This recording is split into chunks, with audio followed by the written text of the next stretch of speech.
సాగర్, ఎక్కడికి వెళ్ళావు నువ్వు? ఇందాక నుంచి వెతుకుతున్నాను. తాళం తీసుకొచ్చావా? ఇదిగో. పద వెళ్దాం. మమ్మీ, నన్నెవరో పిలుస్తున్నట్టు అనిపిస్తుంది. ఎవరు పిలవలే సాగర్. ఏమైంది నీకు? పద. అంకుల్, అంకుల్,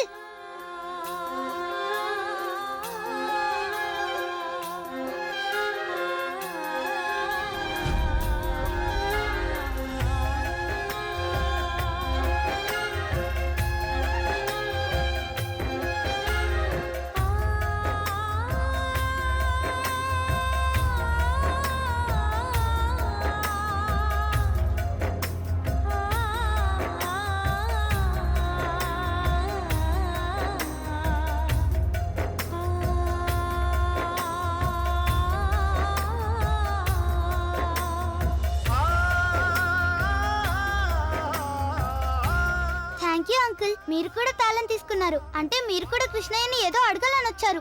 ఇక నేను మీకోసం ప్రే చేస్తాను. మీరు ఏది కోరుకుంటే అది జరగాలని.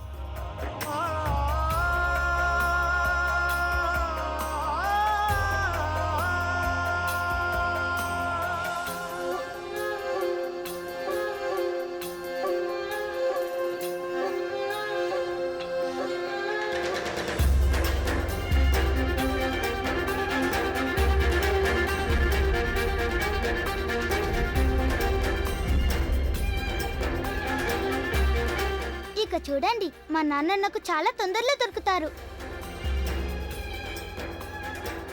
కానీ ఆంటీ చెప్పారు కదా, ఇక్కడ నుంచి నేనేదో ఒక తాళం తీసుకెళ్లాలని. కానీ ఇక్కడ నుంచి నేను ఏ తాళం తీసుకెళ్ళాలి? ఇన్ని ఎక్కువ తాళాలా? ఇప్పుడు నేనేం చేయాలి?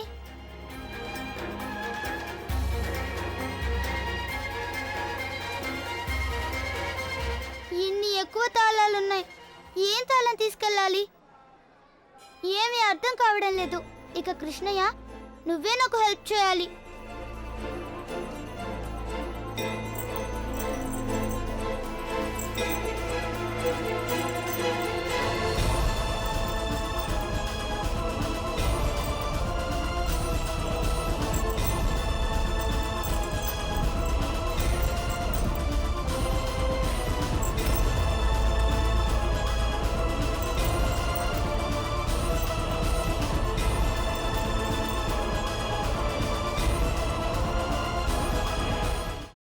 అమ్మా, అలాంటి వాళ్ళది నిజమైన ప్రేమ కాదు, అది వ్యామోహం.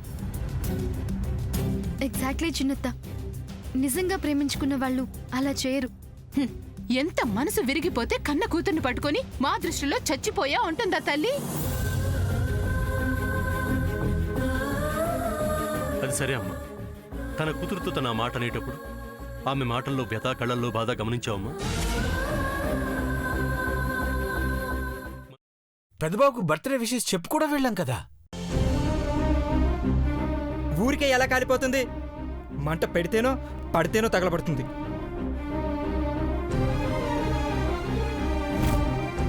కరెక్ట్ చిన్నబాబు, నీకొచ్చినట్టే నాకు డౌట్ వచ్చింది.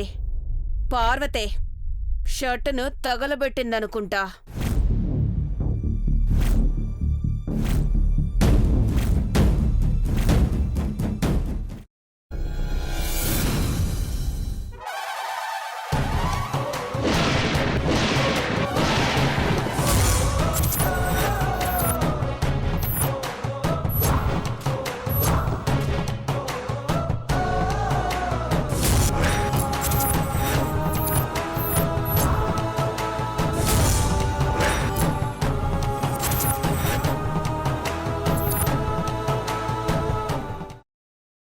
తర్వాత పొట్టు తీసేసి చాప్ చేసి పక్కన పెట్టుకోవాలి. ఒక ప్యాన్లో కొద్దిగా నూనె వేడి చేసి అందులో ఆవాలు, మినప్పప్పు, శనగపప్పు, కరివేపాకు, సన్నగా తరిగి పెట్టుకున్న ఉల్లిపాయలు వేసుకుని 1 నిమిషం పాటు వేయించుకోవాలి. ఆ తర్వాత కాల్చి కట్ చేసి పెట్టుకున్న వంకాయని కూడా అందులో వేసుకుని బాగా మిక్స్ చేసి బౌల్లోకి ట్రాన్స్ఫర్ చేసుకుని అందులో తగినంత చిక్కటి పెరుగు లేదా పల్చటి పెరుగు వేసుకుని మిక్స్ చేసి అన్నంతో కానివ్వండి, చపాతీతో కానివ్వండి సర్వ్ చేసినా చాలా బాగుంటుంది.